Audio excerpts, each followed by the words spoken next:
and gentlemen, welcome to the second official episode of the Gay Geek Theory podcast. The last episode, of course, was our Spider-Man special edition, and this is the official number 2. Well, the official second podcast, not the official number 2. This is not poop. Today we've got a lot of things to talk about. The kind of viewers that we've been getting, you'd think it was. I don't know, everybody poops. And so I think our viewership's a bit lower than that. I'm really uncomfortable with where this conversation is right now. Can we just jump right on into where we were going? Our general topic for today is... we don't really have general topics, but we're going to start with comic book movies and their representation at the Academy. Yeah, or lack thereof. Except in the special effects award. Well, of course, because in the special effects categories, that's where you can give awards to movies that... quote unquote don't deserve it. Yeah, they're the movies that don't count for the upper echelon of the Academy. The older viewers, the 60 and 70-year-olds who say, "Is the raccoon talking? I shall not vote for that." Apparently they're all English, like from Downton Abbey now. Not surprised. Well, actually, they're probably all Jewish. Probably. We are not anti-Semites, ladies and gentlemen. I can't do a good Barbra Streisand accent, so... I'm not even going to try. I'm going to hell for that one.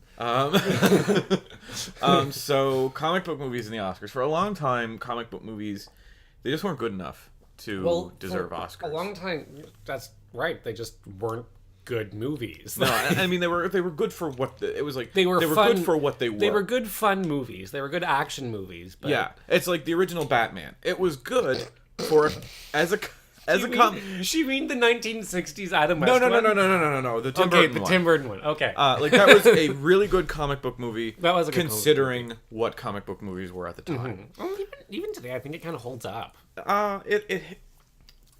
Except in the bat suit doesn't exactly hold up. No, the bat suit. That's what I was going to mention. Is that the bat suit? You can't move in the bat suit. And no, it's like. The worst part was in, the Batman Returns with the fight against Catwoman. Oh, yeah, where Catwoman's just flinging around and Batman's just like a mannequin. It's like a robot, like... Yeah.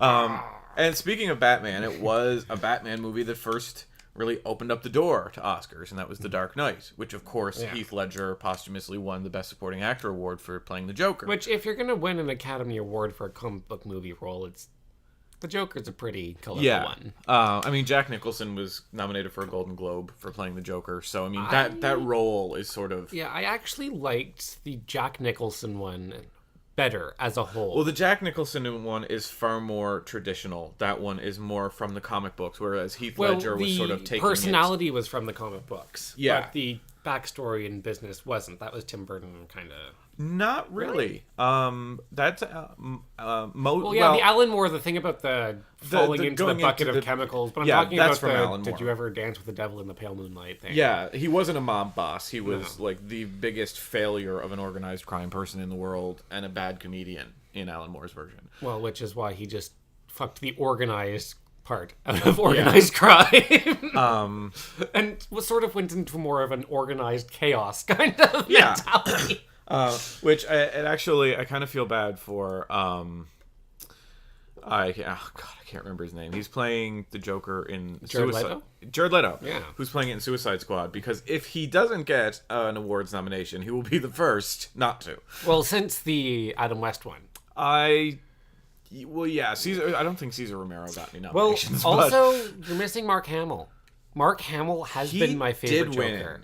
I believe so. He won, I think it was Annie Awards for Best Voice. Animated voice. Because, Jack Nicholson, Heath Ledger, my Joker will always be Mark Hamill. Well, yeah, he was the Joker for the animated series that basically epitomized... Well, yeah, more than just, represented in terms of his actions.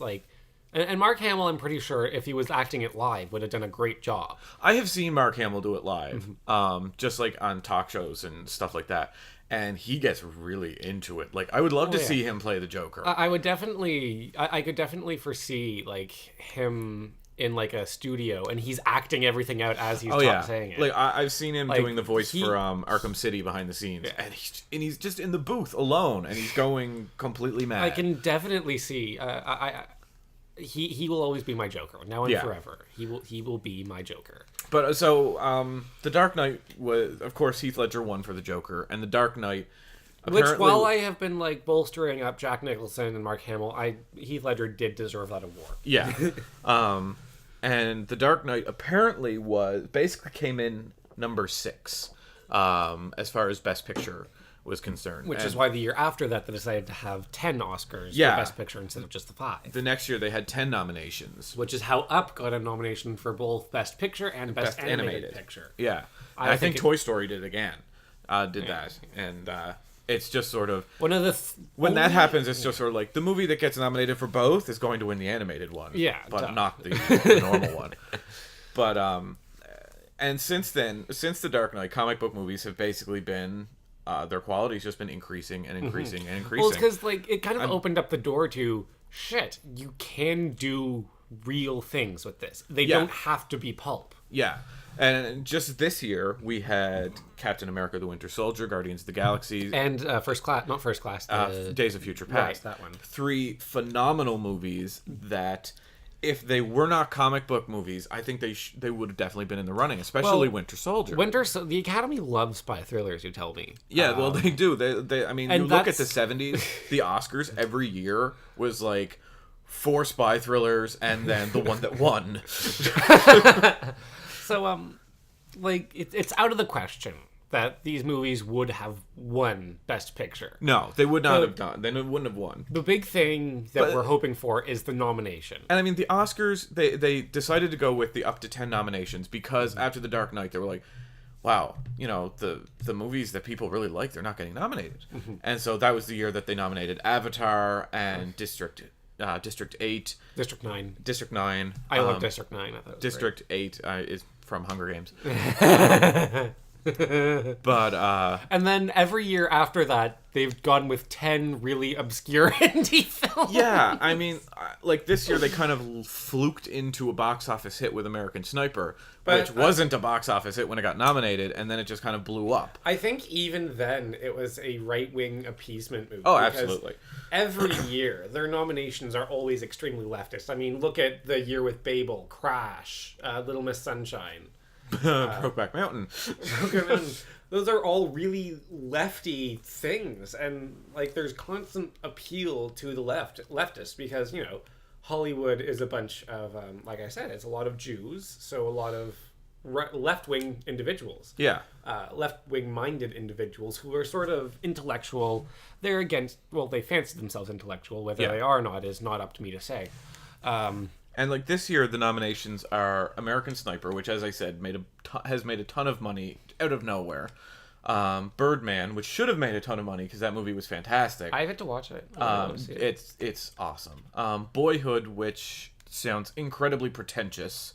Well, it sounds interesting, but yes, pretentious because, you know, it's like it's a lot of commitment, and I see it's the commitment that this got awarded for, because, you know, to follow a movie for the same actor for 12 years, something like that, 10 or 12, and it's just it was nuts. And then Grand Budapest Hotel, I'm not a fan of Wes Anderson's movies. He's a good director, he's a good writer, he's just not my taste. I don't see it. The Imitation Game, which has made, I think, just about $80 million, which is huge for that kind of movie. Well, yeah, for... I mean, it's a period piece. It's a period piece about a gay guy. Yeah. Who breaks codes. So... Yeah, line up around the block. Well, yeah, and they tried that with A Beautiful Mind with Russell Crowe, and I think it bombed, didn't it? No, A Beautiful Mind made quite a bit of money, but that was mostly because that was the year after Gladiator. So they were still... I think they were still sort of riding the Russell Crowe and bandwagon. Did they start doing the Imitation Game before Sherlock really took off? Because Sherlock has only really taken off in the last year and a half.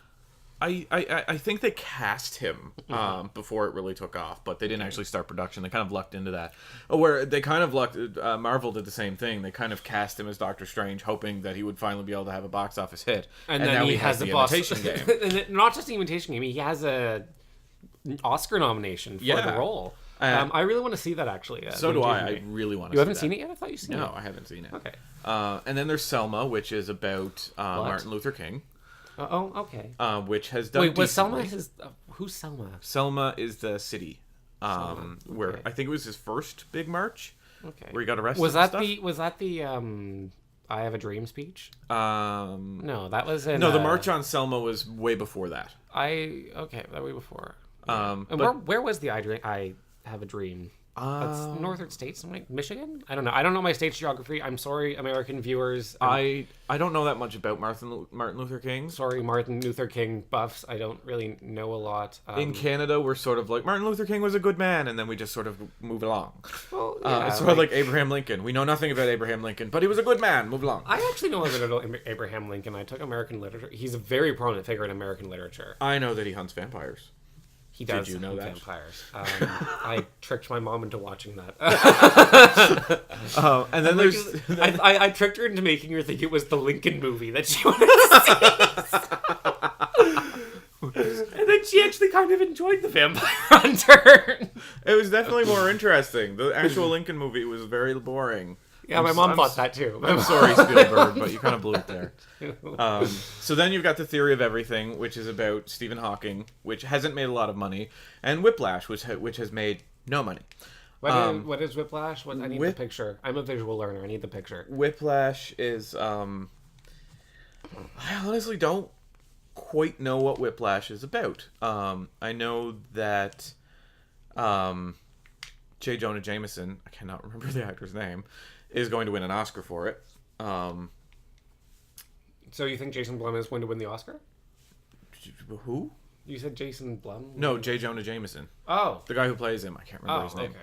Okay. He should have won an Oscar. Whiplash, it's about a drum. There's a drum on the cover and lots of exhilarating and fantastic and so...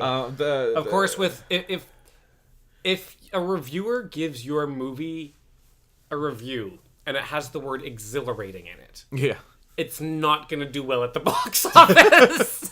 And the other guy that's in it is he's playing oh my god, names are not working at all. Fantastic Four, main dude, Stretchy. Mr. Fantastic. Mr. Fantastic, he's playing him. How could you forget Mr. Fantastic? I couldn't remember his real name. Reed Richards. But yeah, so these are the 9 movies that are nominated, and Imitation Game has made a decent amount of money. Not amazing, but decent. I think it's definitely surpassed their expectations. Oh god, yes, but I mean, it's not a blockbuster. Yeah, and it's not hindered by the fact that the audience going to see it because it's a Sherlock, Benedict Cumberbatch Sherlock relation. They're not disappointed that it's a great movie. No. And then American Sniper kind of came out of nowhere with its box office status. Nothing else has really made a dent in the box office. There are 9 nominations. They have is there 9? I think there's 9. That's 9. No, that's 8. That's 8. So they had 2 spots open because they're allowed to nominate 10. They could have put in another whatever artsy-fartsy movie and then Winter Soldier.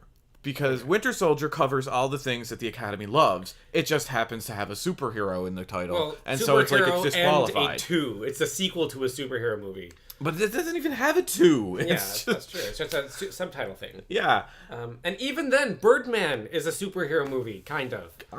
Sort of. Kind of. It's like they nominated Birdman in place of actual superhero movies. Which Birdman was a great movie, and I hope it wins a lot of awards. Especially for Emma Stone. Michael Keaton. You loved Emma Stone. And Emma Stone. Michael Keaton and Emma Stone should win. Okay. They were amazing. Mm-hmm. But the Academy, they could have nominated Winter Soldier. The Writers Guild of America nominated Guardians of the Galaxy Didn't they give? They nominated it. They nominated it, which is still a huge step. Yeah, well, and it confused me so much because the Writers Guild is nominated by writers. Is the same writers that really are nominating because each category in the Oscars is voted by the people who, like, the writers, the screenplays are voted by the writers, etc. Mm-hmm. And so it was still the writers who were nominating it, but it didn't get an Oscar nomination. I would never expect it to get an Oscar nomination because it was Guardians of the Galaxy. Well, I think the reason why the Writers Guild nominated it because you have this sci-fi opera movie, and it's more than just a space opera. It is a space opera with a talking raccoon. And a tree. And a talking tree. And a big purple dude. Even then, Star Wars. They nominated Star Wars for Best Picture. Why can't they nominate Guardians of the Galaxy? That's true. or And Captain still- America, or Well, I think the reason why the writers acknowledged it because it was a movie with a talking raccoon and a talking tree, and it was accessible to everyone. yeah. And even though you weren't a comic book fan and you didn't care about this kind of stuff, you This- still loved the it. way it was set up. You got it. It suspended your disbelief properly, and it's really hard for sci-fi movies to do that, especially with how terribly everyone is handling sci-fi movies lately. And fantasy too. Jupiter Ascending. What's the other one? It's the other way. It's so bad we don't know what it's called. Well, yeah, and then there was that the one by Stephanie Meyer with the The girl with Host. the host, and then Why do I that know was that terrible. And then there was the Hunger Games knockoff one, and In Divergent. which and then- it did decently. what about Maze Runner and Well, Maze Runner, a lot of that is coming out of young adult stuff, and they're doing pretty well at the box office. They are not reaching Hunger Games levels, which is what they were all expecting. They're making money, but they're not breaking the box office. well, wide it's open. because like the Hunger Games comes out, and then these other imitators come out. Audiences are a lot smarter than I think they're giving them credit. Yeah, it was the same thing that happened and with. audiences are calling it like that's just a cheap knockoff. I don't want to go see it because they're just cashing in on the Yeah, fad. it's the same thing that happened with Twilight. I hate Twilight, but Twilight came out, and then there were 1,000 imitators that were worse. Yeah, and like that shit might work for TV because people Because turn on the TV to be brainless, but There's 50 to different actually versions go of to CSI. to go to a theater, you have to go the effort to physically move yourself to a theater And pay. and pay. Where a TV, you just change the channel. Yeah. So that, assuming your audience is stupid, works for TV. But when it comes to movies and film, there's an air of more seriousness, and producers and studios are really underestimating how much. They're underestimating how widespread the hipsterdom is. Like it is now. Like that's the whole thing. Like I liked the Hunger Games, or what is it? I liked the deathmatch. Genre. Battle Royale. Battle Royale before the Hunger Games. I So- hate the comparisons between Hunger Games and Battle Royale because Oh, right, yeah, Battle Royale. it's like saying They're, they are so different. Other than putting these kids in an arena to fight, the Having the kids world fight around them is so different. I Yeah. have actually read the novel Battle Royale as well as I seen the want movie. to. I really want to. I heard it's like a bit bloodier and. Oh, Battle Royale is way more vicious. I mean, the that's Hunger what- Games books are way more violent than That's the what movies, people but- say is that the Hunger Games are just a watered down version of Battle Royale. But I'm talking about like that style of movie and all of these imitators of the Yeah, Hunger like the Games come out. dystopian future type Well, yeah, thing. people watch the Hunger Games and say, "Oh, that was a really good representation." And of that was the genre." another thing, that there was a talk that maybe Mockingjay would get an Oscar nomination because it didn't have as much action, but it was really, really tense. It was really good, and I really enjoyed So it. really good filmographically. Yeah. And I don't understand why, like, the Academy wouldn't go for that because a lot of people hated Mockingjay because it was really tense, and the Academy just usually jumps right on that. and it's like I know it's stupid, but none of the Harry Potter movies got nominated, and understandably none of them were that good. None of them were that good. Or they were good movies, but they weren't Oscar caliber. But when you take it all in as a whole, it is a massive film event that for the last Harry Potter movie, the Oscars could have said, okay, there's five, there's, Well, it's like there's the Lord 10 of the Rings nominations, thing. give them a let's, nomination. Let's throw them a ball. Like, Yeah, well, Lord of the Rings, I think with Fellowship of the Ring, they were like, let's throw them a ball. They made a pretty good fantasy movie. And then by the end of the trilogy, they're like, oh shit, I think we have to actually give him the Met. And then they gave them 11 awards, and I think that was sort of like, okay, we're done with fantasy now. Go away. You've had your meal. But it just drives me nuts that it seems like these movies, like Guardians of the Galaxy, X-Men: Days of Future Past, and especially Winter Soldier, they're disqualified just for being comic book movies, Well, yeah, not for because- being inferior movies. Well, yeah, because they are genre titles. And Yeah. like I said about the whole Hunger Games thing, is that when a genre title makes it big, like Guardians of the Galaxy, Yeah. like Hunger Games, a lot of cheap knockoffs inevitably do come and swarm the market. That's happened after Star Wars. This happened after Lord of the Rings. Yeah. And so, and it waters down. I actually did a video about that. Yeah, you did. And I watched it, but no one else did. Nobody else did. Nobody watches my videos. Nobody listens to this either. So But it's I do it okay. anyway. Because I just like to hear myself talk. Pretty much. Um, Well, and that's the thing is like these cheap imitators come on and they decrease the value of the original starter movie, and then the starter movie gets looped in with that genre as a whole, and the Academy sort of adopts this era of we can't encourage that genre to keep putting out. It's sort of like you have to sort of be the first one. Like Star Wars was the first big giant sci-fi space opera. Well, it was the first. It got nominated. It was the first space opera, and this is my own personal opinion. I don't have any research to back this up. The first space opera that had aliens in full suit prosthetics. Yeah. So aliens that didn't look like humans. Like you had Ming the Merciless and stuff like that with Flash Gordon, who was just a human. Well, a very mustache. Racist depiction of a human. Yeah. It was basically the Mandarin before the Mandarin. I don't know. What was it? When was Flash Gordon? Flash Gordon came out in the 20s, 30s. Really? Yeah, Flash Gordon was out a long time ago. Flash Gordon was out when they were still releasing serialized shows on theater screens. It was pre-World War II. So, okay. But, well, what was I talking about? Film history right here. Let's talk about something. We can't go until I think. But what I was saying was that these movies, Star Wars opened the floodgates. Like, it got its nomination. Right. Star Wars, like, the first of its kind. Like, yeah. It was, like, aliens, and then it had legitimate sound effects. Like, this was the first time that sound effects weren't made with a computer. Yeah, these like were it was on Battlestar Galactica. This was, like, recorded things. It was, like, people smacking other things and, like... Yeah. Lightsabers were a microphone being dragged past a broken TV. Yeah. And that's what started THX and Lucasfilm. Yeah, like and he made a fortune off of it. And the most distinct thing, though, was John Williams. Well, yeah, because it was suddenly it was the first to incorporate a full orchestral musical score. Yeah. With not just orchestral, but intellectual. Like, there were distinct references to Stravinsky and John Williams' work. And it was the first to really incorporate those three different things. And not just incorporate them, but the first to pioneer those three things. Yeah. Not to mention the graphical advancements that were made with Star Wars 1. Like, not Star Wars 1, Star Wars 4. A New Hope. People were watching that shit and they're like, oh my god, this is fucking real! Yeah. Like, until then, green screen technology peaked at Jason and the Argonauts. Yeah. Which was you've seen those GIFs online, the skeletons, like, just walking around. Like, those fucking derpy things. Like, come on, like, seriously. Like, you have...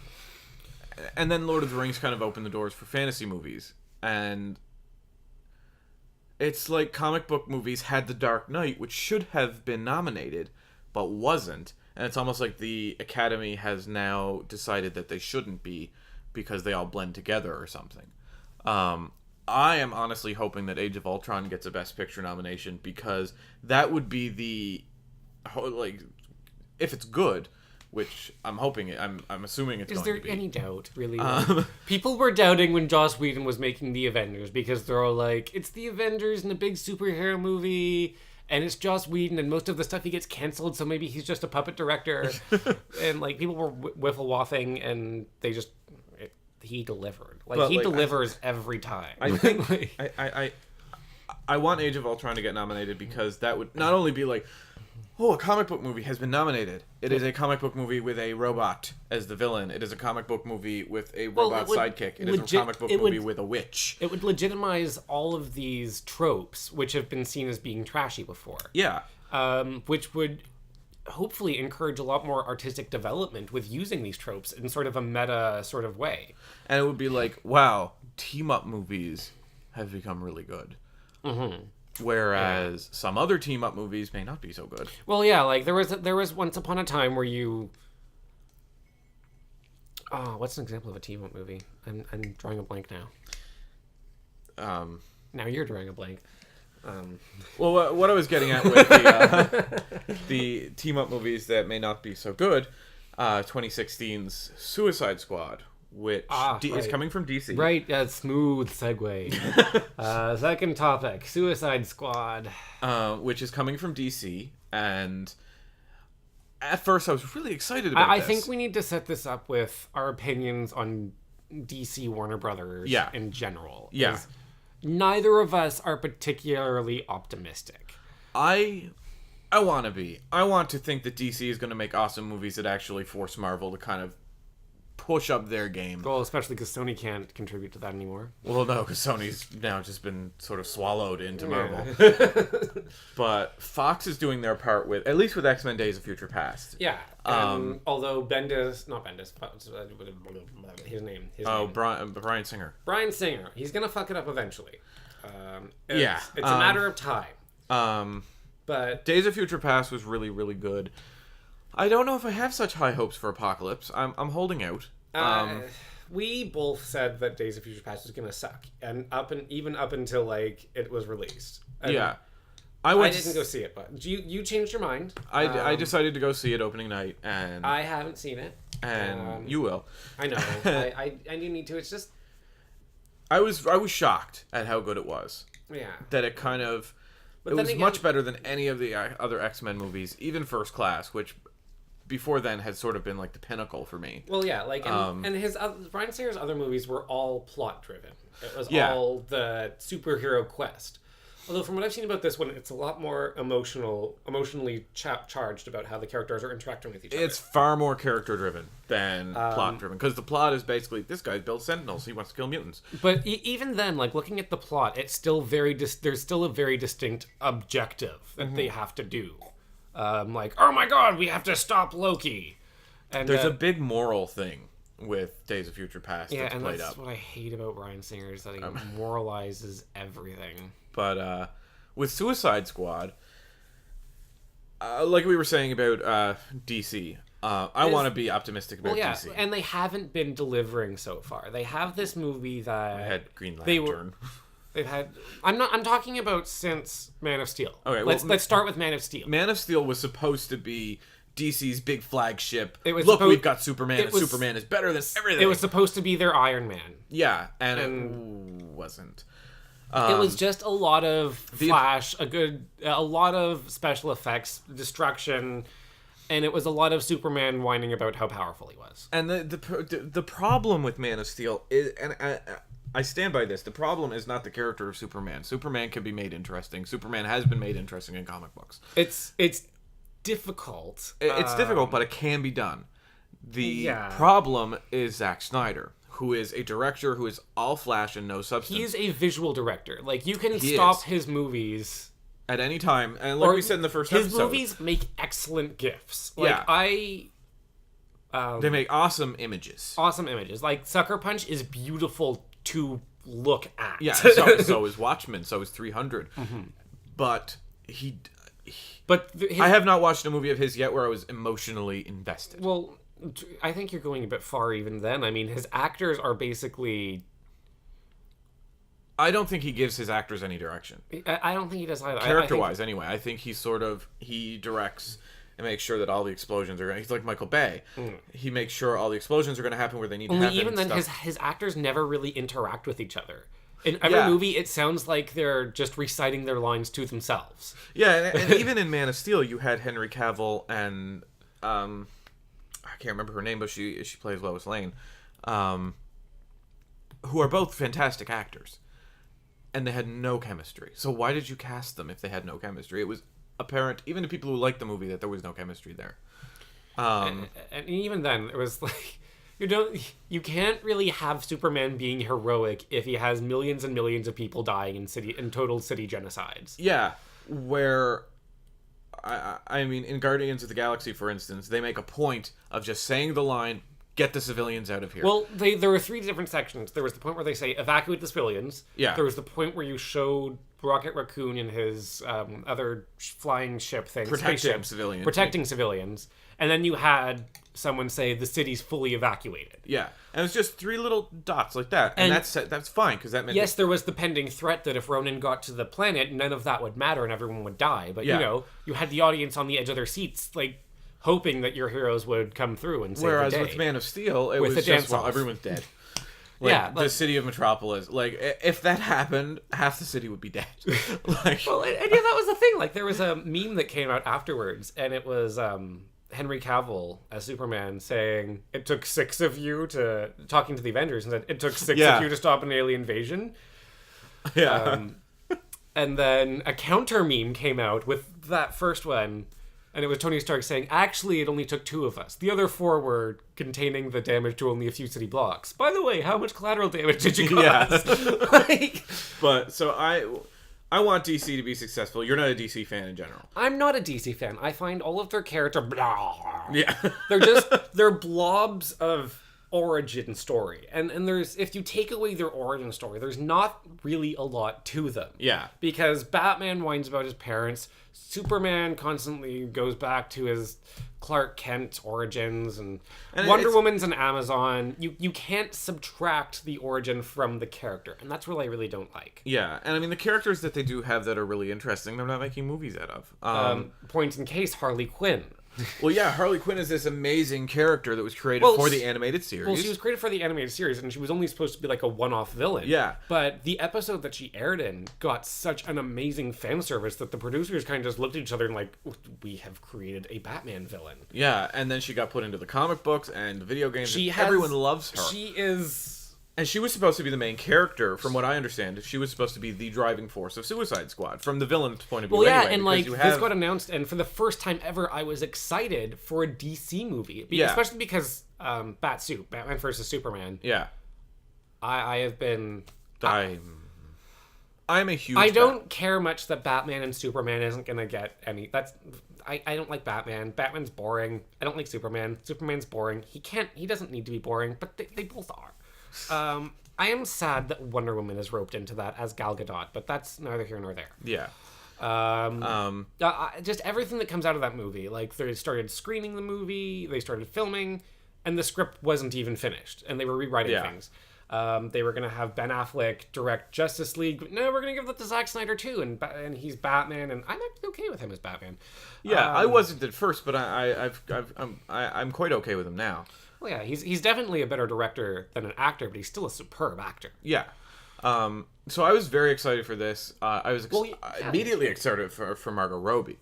Well, yeah, because she's a great actress. Jared Leto's fantastic. He's I was very really good excited for him. Yeah. I was really excited for just the concept of supervillains that you have to root that the format forces you to root for, especially because like all the way through Dark Knight 2, you kind of really wanted the Joker to win. Well, yeah. Just because he was so endearing. And that's why I thought he really deserved the award, because... And I was really excited for Tom Hardy, who... Oh, yeah. Yeah, I mean, Tom Hardy... He played Bane, but he was in movies that... He's a fantastic actor. He's a great actor. And Bane was going to be his breakout role as a villain, like, especially for Christopher Nolan. And I think he kind of signed on before he realized he had spent the entire movie in a mask. When both and birds, you have permission to die. But now, Tom Hardy has left the movie. Well, yeah, what was he originally cast as? I can't even remember. But he was cast as something, but then they went to him. What happened? They had the whole movie planned out. It was going to be about center around Harley Quinn. Sorry, I'm stealing the show from you. Oh, that's no problem. It's going to be about Harley Quinn. Joker was going to be backup, which is where he's best. Yeah. Harley Quinn is a really strong, powerful character, and she can totally drive anything she's in. Yeah. And she kind of steals the show of whatever she's in. And it was kind of going to be the woman show, because it was Harley Quinn and Amanda Waller. Yeah, like you had... And then you had these guys as backup. And which is especially encouraging after Gal Gadot, because the bitch is a cardboard box. But then, so Tom Hardy left. Full of nothing. Tom Hardy left, and they tried to recast him with Jake Gyllenhaal. Well, no, for whatever reason, Jake Gyllenhaal has said he doesn't want to do it. Now, there is no confirmation over this, but they all see... Tom Hardy left not long after some rumors came out about Will Smith, who was playing Deadshot. And Will Smith was rumored to be cast as they were all announced at once. Oh, okay. And Will Smith was because it was the main cast first, and then Will Smith was added on later, because it was going to be Harley Quinn first, and then what's her name? Go back there. I can't remember. Margot Robbie. Margot Robbie was going to be lead role, and everyone was excited for this. Everyone was super stoked. Yeah. And she was super stoked. Her agent was super stoked because, 10%. Ka-ching! And then they've got Jai Courtney in it, who can't act his way of it, a paper bag. Whatever, his boomerang. Who the fuck knows about boomerang? Both Marvel and DC have like 3 boomerangs, don't they? But then they've cast Will Smith as Deadshot, and that was sort of like an add-on after the fact. And the thing that I'm not happy about, because Will Smith has come out and said he will only play lead characters. And this is a policy. He is not going to play anyone unless they are in a lead role. Yeah. And the biggest thing that backs this up is Will Smith was supposed to be in Django Unchained. He was supposed to be Django. Yeah. He was almost had the contract signed, and everything was going great. And then he decided to have another read of the script. Mm-hmm. And he read the script, and he went to Quentin Tarantino and said, I want you to change the script. What? Christoph Waltz's character has too many good lines. Oh, shit. Why does he get to kill the villain? And Quentin Tarantino said, well, that's the story. That's how it works. He kills the Django is a different character. So Will Smith said, change it. I want to kill the villain. I want some of those lines, or I'm leaving. And Quentin said, bye. So this is... Okay, so guys... That's what I've been holding back for the last couple of week. I've been trying to get this out of James. He's like, I can't wait to make our podcast about the Suicide Squad because I found out some really interesting thing about Will Smith, and it's going to be really great. And I'm like, you got to tell me. This is great. And he's like, no. You can't tell. I can't tell you. We're going to wait. I want to see your reaction. Jesus Christ. Like, Quentin Tarantino, like, one of the West's most renowned writers for movies, script writers. Personal inspiration of virtually every young actor and every director. And writer and... Just... produce everybody who wants to make movies. What kind of ego do you have to tell Albert Einstein that his theory of relativity is wrong? Yeah. Well, yes, we know that there are a lot of components about relativity now that Einstein did not know at the time. But put yourself back in the 1920s when Albert was writing. Yeah. And you go up to him and say, Albert, I think your theory of relativity is wrong. And with the current measurements and calculations and things that you had at the time, you couldn't really do any better than relativity. Yeah. Now we can, but you don't tell Mozart that he should change a note. So Will Smith left the movie. And Quentin Tarantino, he has if actors beg to work with the band. Well, yeah, it's like the Family Guy episode, and you'll rarely see me ever citing Family Guy, except the first few seasons. When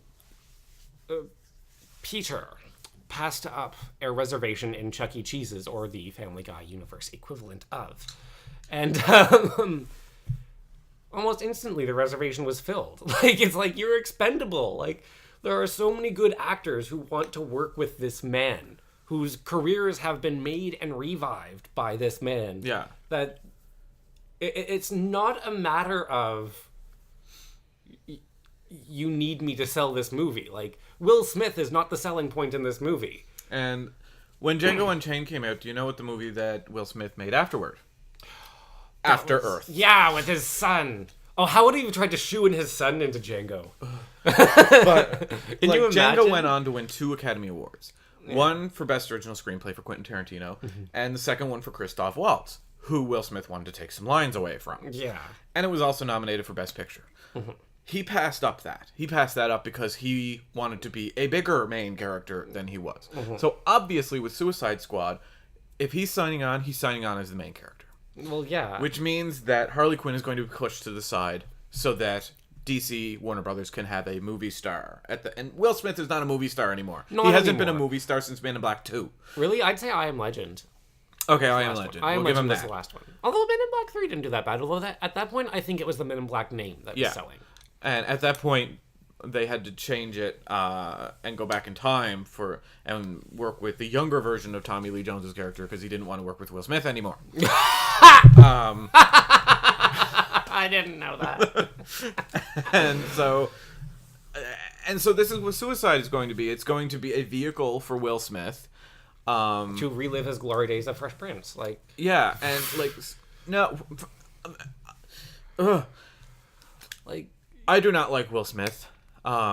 I haven't liked him since he started getting his son into movies and stuff. His son and his daughter should be locked away somewhere in a public school. I don't mind his daughter. I don't mind his daughter as much as his son. Well, his son...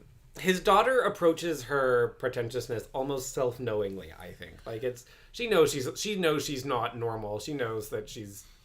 I think, anyway. She knows that she's not part of the common folk. Because there is an interview out there with those two. She's a little bit more grounded than he is, I think. And the thing that's kind of making me worry right now is that Will Smith will be playing Deadshot in Suicide Squad. Mm-hmm. Jada Pinkett Smith is currently on Gotham.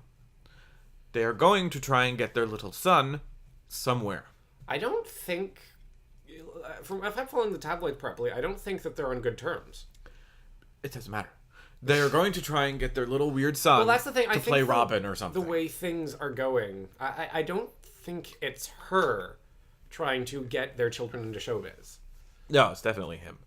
Well, yeah, I think, like, if there's any animosity between them, if the tabloids are correct, and this is me as a first-year psychology student who then dropped out in second year, who then loves to speculate on why people do things the way they do. I'd say definitely, like, wouldn't you get pissed if your, like, significant other was trying to get your dog into, like, all these movie roles and stuff with you? Like, especially, like, just kind of indoctrinating them into what they're going to do. And plus the whole Scientology thing. That would drive any reluctant spouse insane. Well, Katie Holmes, perfect case. But, like, DC is doing this where they had a great opportunity. Fantastic. This would have been the redeeming moment for the DC Cinematic Universe. You keep going back and forth. You need to keep these tabs open. What's the... Oh, you do. Keep going back. The Eisenberg. No. Yes, Eisenberg. I was right. Yeah, Jesse Eisenberg. Like, the Lex Luthor thing. We haven't seen any pictures, and I can't imagine what he looks like bald. There's a few pictures where people have photoshopped him bald, and I'm just like, please, no. Please. The thing that worries me with that is that Lex Luthor was originally introduced with curly red hair. And he became bald later. Mm-hmm. And Zack Snyder might be like, ooh, I think people would love it if I went really back to the very beginning and he had the red curly hair. Please don't. And they said that he's going to be in a street gang with gang tattoos and stuff. So I guess... Okay. Is this or Doctor Doom as a hacker worse? Ooh. I think Lex Luthor in a street gang. Yeah. Because Lex Luthor is basically, like, executive du jour. Yeah, he is... With his giant suit of metal. He is one of the... Well, not only his giant suit of metal, but the really expensive suit of fabric. Like, he is one of the few people in the world who I would ascribe the word swag to. Outside of his supervillainy, anyways. Yeah. Which is questionable, his supervillainy. Because, I mean, he became president and stuff. Which I would have actually preferred him be president in the movie. Like, I think that could be cool. Because then you got the fucking president against you. And the president wants to get rid of Superman because he is a menace. And he blows cities up. That would be neat, actually. I know. But they're not doing that. That sucks. I'd watch that movie. Yeah. Because then it really would be Batman versus sense. Superman. Instead of just having them fight for no reason. Batman arbitrarily deciding... You're a danger to us all. You have too much power to be trusted. But this is something I find DC does a lot, or Warner Brothers DC, is they have something with a lot of potential and they screw it up. Like Two-Face in Dark Knight Rises. Well, yeah, well, in Dark Knight. Right, yeah, Dark where Knight. he was in it for fun, which... I love the Two-Face character. I think he's so interesting. Well, like, but they just kind of skipped him. They were like, look. Harvey Dent in that movie had so much development and so much to offer. And they just kind of threw it all away for a montage at the end about how he's getting his quote-unquote revenge. Yeah. And I cannot get over that movie, how he was perfectly enunciating everything. Even though half his you're face missing was half your mouth. Try listening to Jean Cranchet. If you're missing half your mouth, you sound a little bit off. But like this is a trend that Warner Brothers and DC are following, which is a trend Taking a good idea, putting an okay concept on it, and then as you get more into nitty-gritty details, just getting worse and worse. Yeah, it's like what happened with Damian Wayne. Damian Wayne was created by Morrison, and was originally this really interesting character. Well, And originally he continued to be interesting. Like Batman died, and Dick Grayson became Batman, and Damian Wayne became Robin, and he was like this smart. Batman died? Oh yeah. And he became this smart-mouthed little asshole. Little shit. He was a little shit. But he got really close with Dick Grayson. Didn't audiences hate him at first? At first they did, because he was the smart-mouthed little shit. Yeah. And then they started to like him. He was still kind of polarizing. Yeah. And then Morrison decides, okay, I'm going to kill him. Well, no, before Morrison decides, I'm going to kill him, you have to realize that Damian Wayne was being published in, like, dozens of other Batman titles Well, at specifically the time. Batman and Robin, which is written by, I forget his first name, but Tomasi is his last name. And I read them all, and they are fantastic. They really delve into the relationship between Damian and Bruce. He turns Bruce into a human being. He has emotions. I would read that. You understand him. I would read that, because one of the things I hate about Batman is he's got the personality of wet cardboard. Yeah, and then Morrison kills Damian, and Batman goes back to wet cardboard. Because Batman is back to, I'm angry. Morrison arbitrarily kills Damian. He doesn't let he must let the editors know, but no one else writing Batman titles, specifically with Damian, knew that Damian died before he died. Yeah, it's like, and all of a sudden in the next issue they had to like, oh, we were writing this one thing that was really cool and it was like an X number issue and it had these many issues and stuff, but like now we can't use Damian anymore, so what do we have to do? We have to like try to fix it somehow. And like he was such an interesting character. I would love for him to be in Batman v Superman, but it's apparently Carrie Kelly. The woman Robin that no one actually liked. And like he's such he would be so good on screen. And so Morrison just went ahead and killed him out of the blue. And they did have a really, really nice issue where there was no word balloons, no dialogue or anything, where it was Bruce mourning Damian. And it was a really, really, really cool issue. It was like that at the first 5 minutes of the Buffy episode when her mom dies. Yeah. And it was really emotional. It was really, like, you really felt bad for Bruce Wayne for the first time since his parents died. And in the 30s. And it was fantastic. And now they're bringing him back from the dead, and he's got superpowers. Somehow. I'm not sure. He was I hate that about comics. And he was an alien, or he was an alien symbiote or something. I haven't... Symbiote is Marvel. I know that, but I haven't caught up with what was happening. But he was some kind of... Batman had to go to space to get him back, and the Justice League didn't want him to, and Batman was like, I'm going anyway. I'm going to go into space and punch it really hard. And that's... I hate it when writers do that, when they just sort of take something that someone else has worked really hard on. Because... Morrison created him and killed him. Morrison did not have a mid-ground with him. He created him and left him. Boop, gone. And then he killed him. Like 5 years later. And in that mid-ground there, other writers were making Damian a really interesting character and a really fun character. And he loves animals. It's my character. I have the right to do whatever I want with her. And he loves animals. And he Bat Dog. He had Bat Dog and Bat Cow. And he had a bunch of other animals that he like just shepherded into Wayne Manor. And he was like, these are my pets. Go away. But Dad, you have the entire East Wing. And then Morrison's just like, no, I'm going to kill him. And I hate when writers sort of shoehorn in and take over characters. Their own deconstructionist artistic vision. Yeah, and they start changing characters that have been built up for decades or like years. And then they're just like, well, I'm going to change this and this, or I'm just going to kill this person. That leads into our next excellent segue, James, into Bendis. I'm so good at segueing. Brian Michael Bendis. And for those of you who really hate Brian Michael Bendis, you've already been screaming him for the last, 5 minutes. Because that is kind of what Brian Michael Bendis has made his entire career off doing. Taking characters... Brian Michael Bendis, for those of you who don't know, is a very prominent Marvel writer whose rise to fame occurred in 2004?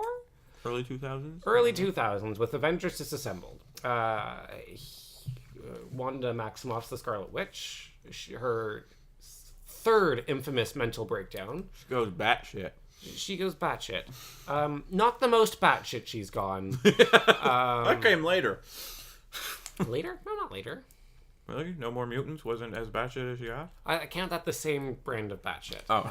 The more batshit she went was when her kids died. Oh. In the 70s?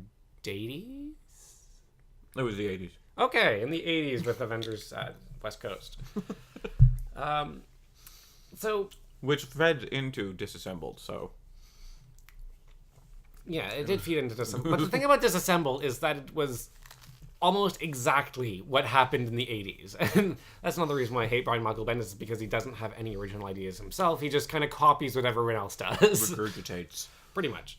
And his career is marked with him focusing on a single character and then deciding how they're going to change, what they're going to do. And he kind of like thinks, this character is like this. I think they should have this character development. And then he goes in and then he just changes them and doesn't really pay any... I don't want to look at him, James Cockett. And doesn't really pay any attention to how the character's been developing up, or how other writers want to use them, or how they can be used, or how they can be used after he's done writing. He doesn't think he's ever going to stop writing something. But recently, he's actually been put on X-Men. Basically, Avengers... A few years ago. Yeah. The Avengers movie came out, and then they had this massive event. Avengers versus X-Men. Not the first time it's happened, but the biggest in scale. AVX. And it was basically the end of an era, so to speak, and it was a soft reboot. Where Cyclops go batshit. Yeah, really. That's a whole other story. But it's in the past, supposedly. I'll go on another Bendis rant sometime in the future, I swear. That and Taylor Swift. And AVX was meant to, bring everything to a cohesive end where they could start anew. Because the Avengers came out, there was a lot of new invested interest in Marvel. Not to mention DC had the New 52 the year earlier as a hard reboot, and fans just hated it. Because, you have decades of character development. Oh, God! The Flash ran too fast! So,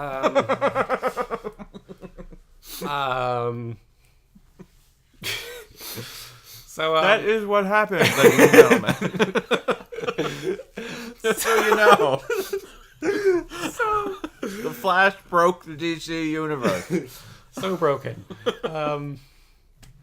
So you got a whole bunch of new Marvel titles, and it's not that they were starting from square one; they were starting from square 1.5. Yeah. They were just starting all the new titles and writing them in a certain way that you didn't really need all the backstory that you needed to... They were keeping the backstory, but making it accessible to people. Right, making it accessible to new audiences, especially after Marvel came out. And the thing about the Brian Michael Bendis era of Marvel, and this is before the Avengers movie, from a few years before the first Iron Man movie to the Avengers movie, he basically can only write one character at a time, and everyone else is a supporting character, which works great if you're doing Ultimate Spider-Man. Yeah, like he's done Ultimate Spider-Man. I love the Ultimate Spider-Man series, both as Peter Parker and Miles Morales. And he's not a bad writer. He's not a bad dialogue writer. He's good at mapping out stories. He's not good at handling characters and developing characters, because the characters basically develop how he wants them to develop, which is basically a caricature of himself. He doesn't do subtlety very well. He couldn't write Wanda being a fine line between crazy and not crazy. He couldn't write Tony Stark and Civil War with it being without him being an asshole. Well, yeah, he couldn't write Tony Stark's moral ambiguity. He had to polarize Captain America and Tony Stark to hate each other and be just completely different. He couldn't write any character as being a human being. They were all just symbols and representations of what they should be, which is a very deconstructionist way of writing, and it sucks. Especially when you write a comic book with, 5 panels of just Spider-Woman drinking a coffee. You're paying for that shit. I can't stop talking about how much I don't like him.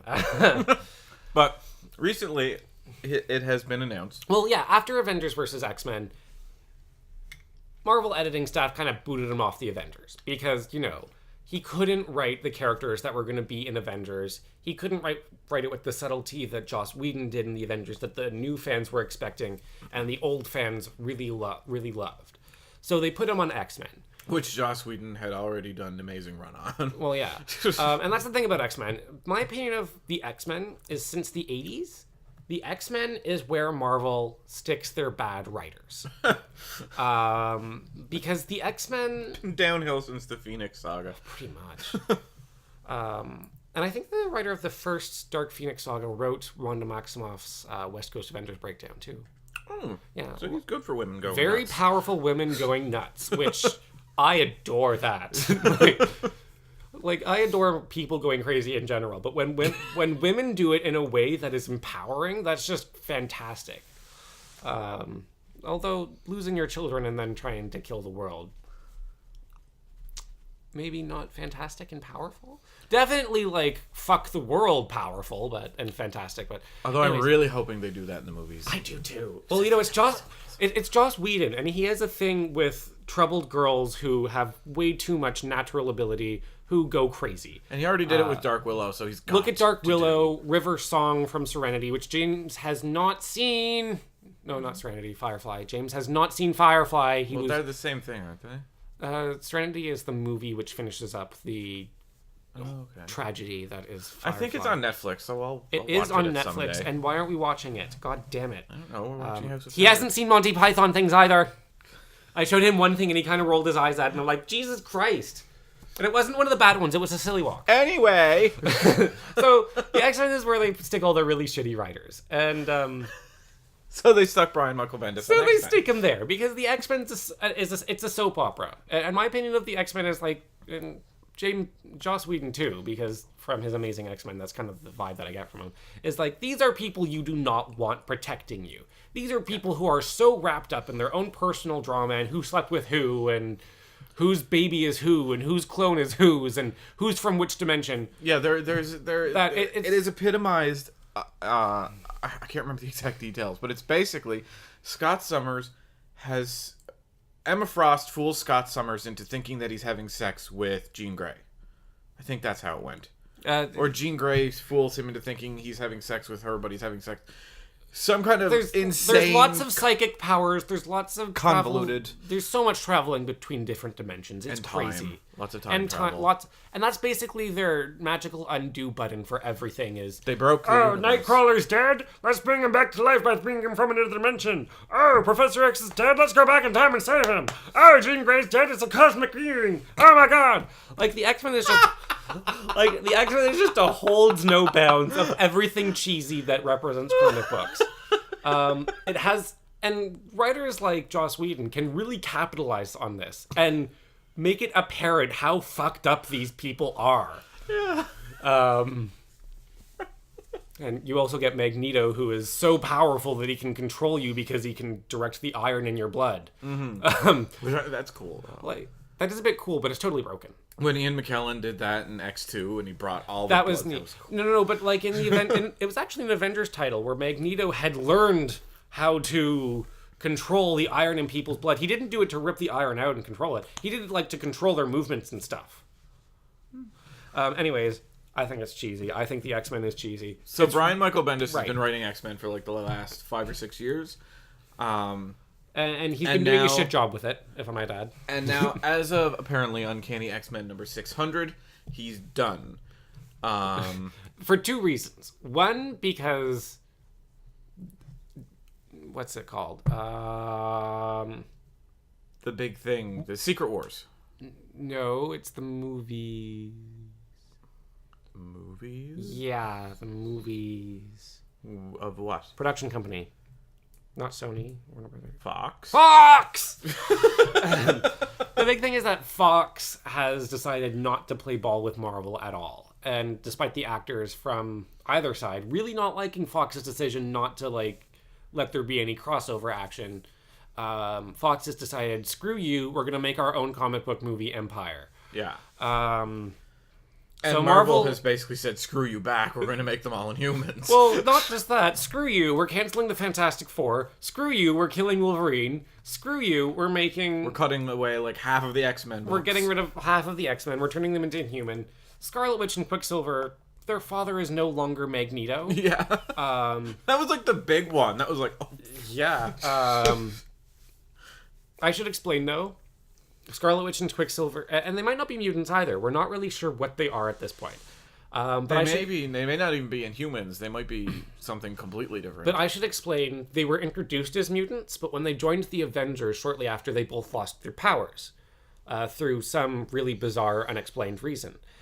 And they didn't really get them back until they spent some time in their homeland of Transtania? I don't know. Transia. No, there's another Tania there. Anyways, so it's always kind of been ambiguous as to what they actually are. Are they mutants? Are they not? No one really knows. And things were confirmed after she had her children. It was kind of revealed that Magneto was in fact their father. Mm-hmm. So that kind of consolidated them as mutants for a very long time. Transia? Mount Wundagore. Oh, god damn it. That's right. I know more about Scarlet Witch than you do. Fuck off. You do not. Shut your fucking face. She's my fag hag.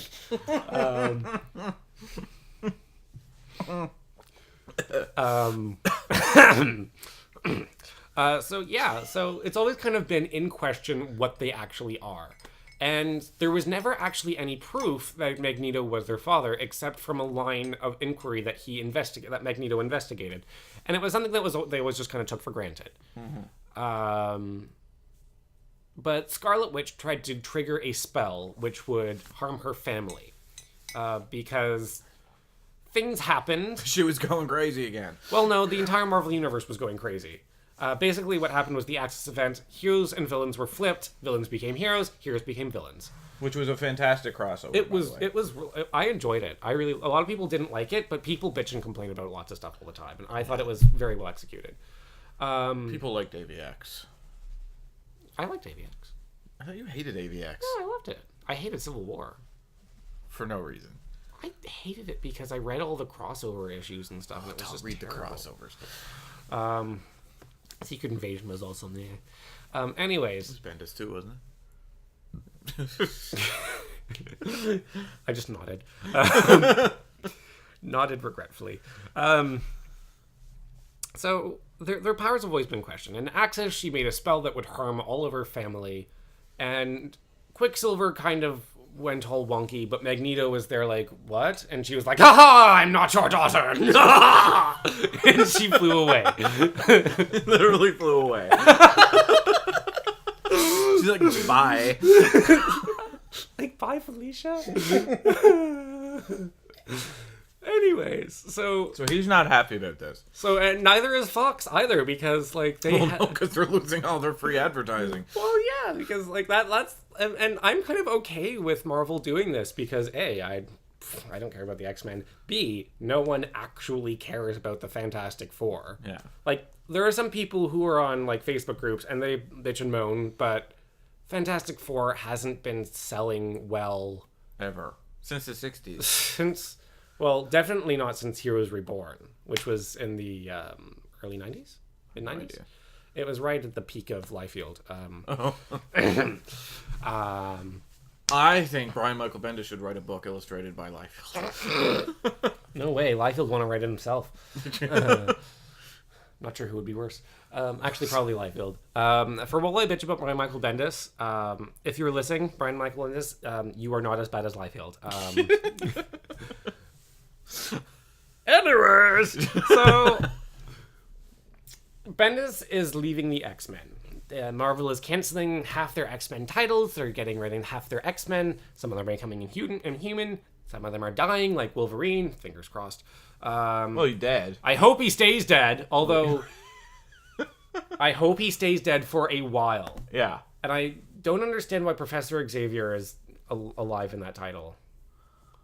I don't know. And it was back when talking about, like, writers who, like, kill people and then bring them back for no reason. Bendis does that a lot. He did that with Captain America at the end of Civil War. Then 2 years later, Captain America was revived. Oh, hooray! And then he just did it with Professor Xavier, and I quote, he said, it felt natural to kill him in Avengers vs. X-Men. Yeah. And you just don't bring someone back willy-nilly. Like, he did that with Mockingbird, too, after she'd been on for ages. Why did you want to bring back Mockingbird? He's like, well, we have to bring back someone. Who's someone we can bring back? Like, I guess technically... He brought back Bucky. I guess technically, since he was writing Ultimate Spider-Man, he also brought Gwen Stacy back. So she's like one of the only ones who has stayed dead. And she doesn't die in Ultimate Spider-Man. So yeah, I just really don't like his approach to death, and especially with the whole Avengers versus X-Men consequences. Consequences ended with everyone hating Cyclops. Uncanny X-Men #1 of Marvel now began with everyone is in love with Cyclops. Like, there's no transition. It's like no delegation between and mediation between different writers. It is what he wants in his title. He is the master of his title. Everyone else can go fuck himself. And there's no continuity even between his own titles. Like, that I've noticed. He writes Ultimate Spider-Man, and he also writes All New X-Men. All New X-Men was having a crossover with Ultimate Spider-Man. I think it's still going on. And even though he writes them both, they're not syncing up. Ultimate Spider-Man has its own stuff going on. Miles Morales is there. He's also over in X-Men World and doing completely other stuff. No connection. And I'm like, it's the same author. I can understand if it's two different authors not being able to sync this up. This is the same dude writing the same... Why not? Yeah. Why not? Why not do it? Why not?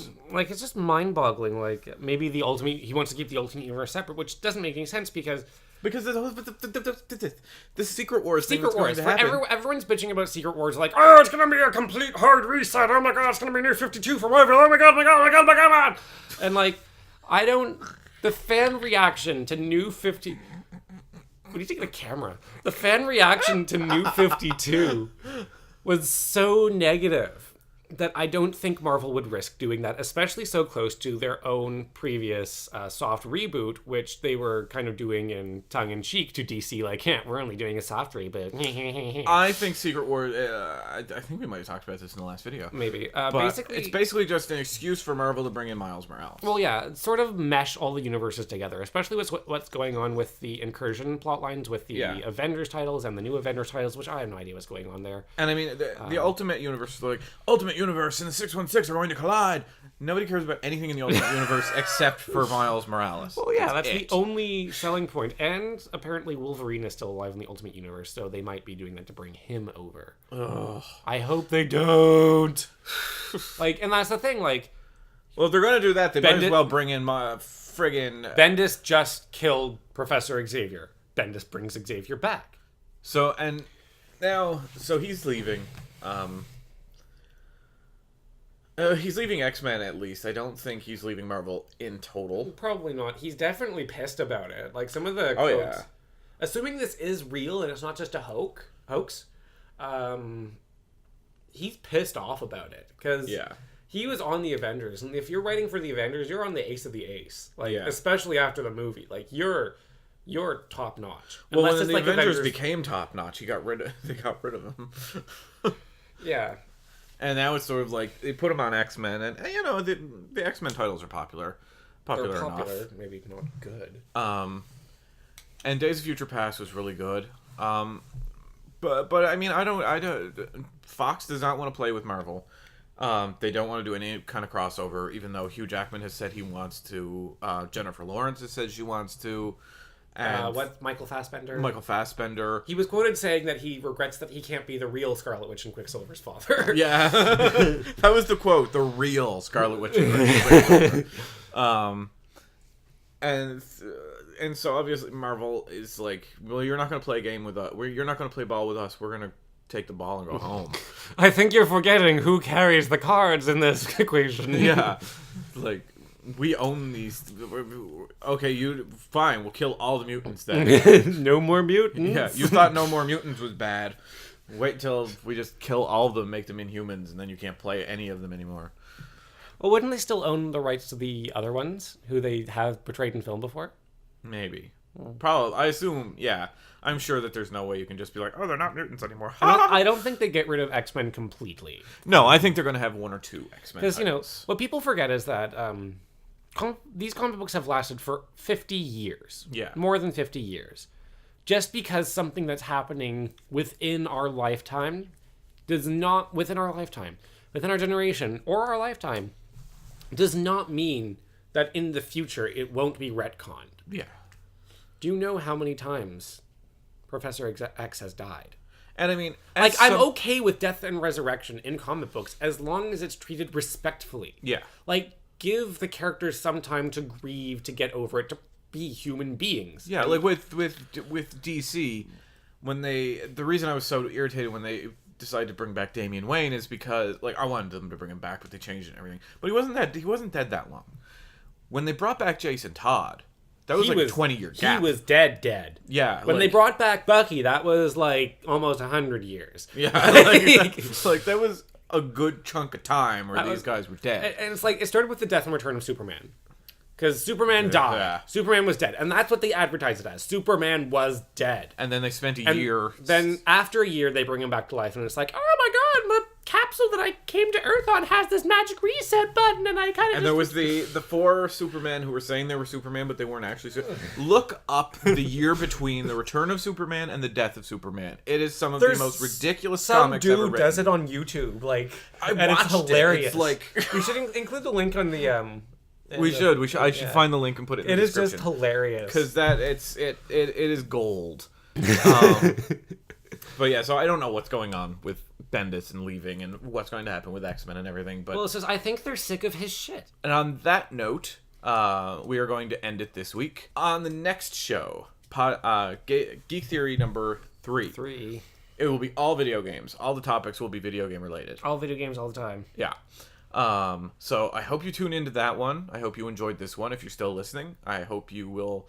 I hope you watch the Spider-Man Special Edition episode, and I hope you're enjoying what you're hearing so far. And I hope you like and subscribe, share with your friends, because we're going to keep doing this whether you're listening or not. So you might as well listen. We're doing this for us. Yeah, we're doing this for fun because we like to hear ourselves talk. So I am James. I'm Nick. And thanks for listening. Bye. See you next week.